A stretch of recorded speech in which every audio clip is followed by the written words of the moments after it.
So you speak on how to level up as a teacher or as a school leader, and I love how you said you don't have to be the most popular.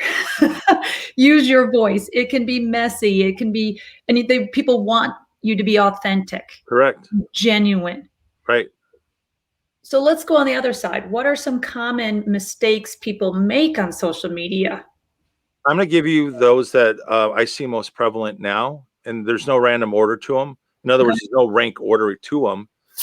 But I think the first mistake that organizations do or people do is they don't repurpose their content. In other words, they don't understand the value of repurposing. What I mean by that is, let's say you put out a post, like say yesterday, right? And let's say you got some, pretty good engagement from it. And all they do is, like, I call it the one and done. So they've made the post, it's one and done, it had its engagements, and that's it. Well, what we found, again, we learned a lot of this summer. Like, for example, a Spaker Spot episode where they were doing physical activity and showing lesson plans, right? For basically providing, alternatives for recess ideas. They aired every Wednesday, okay, at 3:00. And what we would do is we'd let that, we'd live stream it, and then they would get the replay. And then the next day we'd repurpose it on a Thursday, right? Well, then what we would do is on Saturday and Sunday, we would go ahead and repurpose it again and use ICYMI, okay, for in case you missed it. We use that as a hashtag. So basically it would tell the viewer that this is content that was previously published or posted. And now it's, in case you missed it, because here's the reason why, Kim, that's so important, is because what a lot of people don't realize is there's actually four viewing cycles for social media, and each one has kind of their preference. So that's why, like, for example, if you happen to be someone who likes late at night, and that's when you are really looking at your social media, and you put the post first thing in the morning, say at 5:30 a.m. or 6, it may not make it all the way to you unless it's repurposed. And there's different time zones. Right. And then, of course, then you got the time zone. So I would say one of the biggest things that we've learned that we constantly see mistakes with, and I can tell you this unequivocally because we have the data, is that I would say individuals and even organizations would double, triple, quadruple. And yes, I will say, depending on the content, if it's already really good, rich content, it could even see 10 times the views. Based on what you're doing. In other words, maybe you got, 10 views, right? Or 10 retweets, and next thing you know, it could be seen by 100 people. Or it starts out as 100, like Spaker Spot, and 5 days later it breaks over 1,000. But that's what repurposing is. That was probably one of the biggest things I learned. I can just share this. I'm not afraid to say this. For a few years, my biggest mistake was that I didn't repurpose content. I understood conceptually what it meant. I just didn't know how to execute it. Today, it is one of the most important things that we do, or that I do, and I train everyone on how to do it. Mm-hmm. Even as simple as, here, I'll give you another example. This is a simple, practical one. So let's say you put out a post at, say, 6 a.m, okay? And if it goes about 3-4 hours, or sometimes 5 hours, and nothing else happens with it, it's going to, go down by the algorithm's sake, right? Meaning it's not going to continue engagement. But if you want to recycle it into a new news cycle, you hit retweet yourself. And then even on that same day, so let's say posted at 6, maybe at 2:00 or 3:00, you hit the retweet.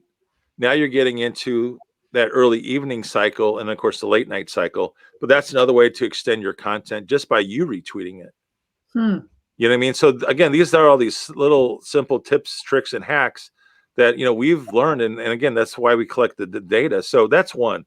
Repurposing is huge. I think another big mistake people use is that they don't use a calendar.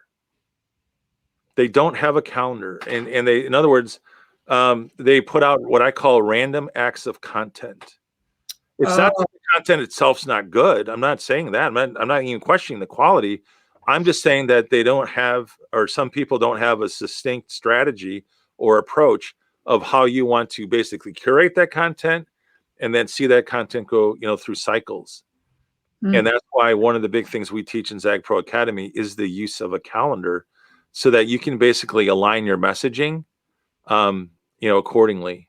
And that's why the calendar is such a big thing, as opposed to just, again, throwing random things out. Like, for example, both at Missouri Healthy Schools as well as MoShape, we have a meeting, could be from a half hour, sometimes to an hour, and we review our calendar.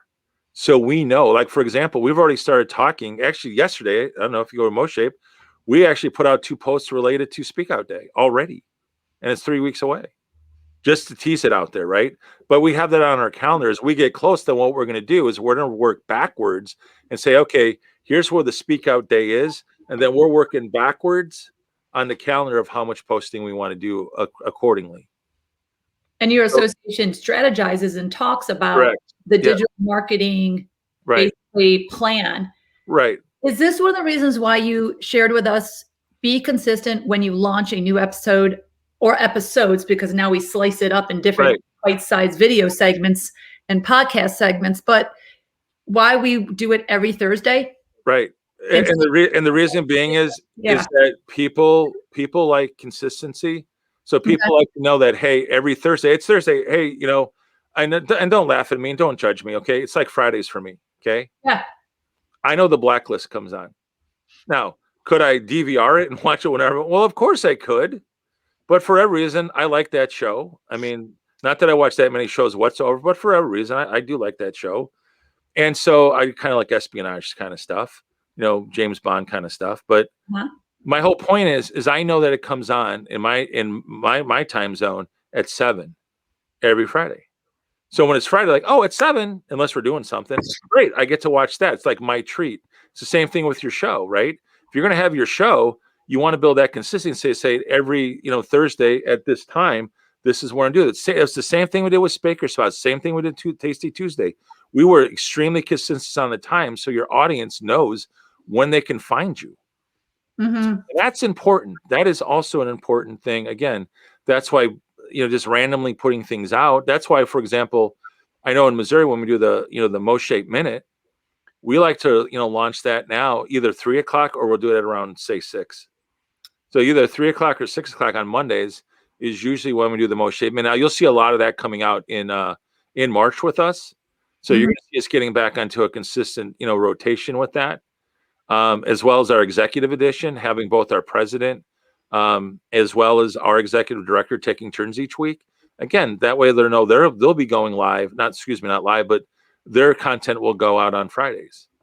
So that way our audience can expect it. And that is kind of an important thing. I'll give you one more mistake that I think that, I think that some people don't put enough value in understanding the importance of tagging. Okay. So I'll give you a simple example. So for example, when I say we, SEAL Team 6, which is right here, our Health Moves Minds team, right? There was a time where we were, tagging all the people like from our SEAL 6 team. We would tag, all the people involved at Shape America. And basically think of it this way. You're tagging people who are already drinking your Kool-Aid. And my question is then, how are you getting this to the audience that you want to have see it? So therefore, not saying you can't use a few people, which you should, they see it, but to have all 10 of those posts tagged with people who are already drinking your Kool-Aid, as opposed to getting it tagged to the organizations that you want to see it, there's a difference there. So, we kind of do a hybrid with it on any given post for that very reason, because we want this to hit our target audience. So you don't tag people who drink the Kool-Aid, or you do? No, what I'm saying is we don't put 10 people tagged that drink the Kool-Aid. Gotcha. We may only have 3 or 4 now. Okay, because they're going to see it regardless. Right. Now, right. And so, Kim, the other strategy to that is, so let's say we didn't tag SEAL Team 6. Okay. The actual members. But what they can do when they see it, they can take that content and then they can quote retweet it and then add all the other people they want to put in it so they see it too. Right. That's what Andrew and I do. Yeah. So what I'm saying is, okay, here's the last one. Okay. As pertains to tagging. Okay. This is huge point. A lot of folks don't understand when it comes to tagging. Okay. If you're going to use a video, say even under 2 minutes, say on Twitter, if you use a video you can't tag 10 extra people. The tool doesn't allow you. But if you use Uh, a image, if you use an image, you can go ahead and do that tagging. Okay. And it's a real important point yeah. because like, for example, with how we do our Health Moves Minds promotions, we'll actually do both. There are times when we want that short video, like Christy Berry or Anna Forslater or Kyle. They do and Terry Garner. They do a fantastic job when they're on video. And we'll say we'll put out 2 versions. We'll put that out first. We'll use the video. Then we'll have to tag on the post itself. And then maybe when we repurpose, now we take the image, we'll put the image on it, and then we'll put a link to the video. And why? Because that way we can get it to 10 more sources that way, or 10 more people we want to tag, or organizations.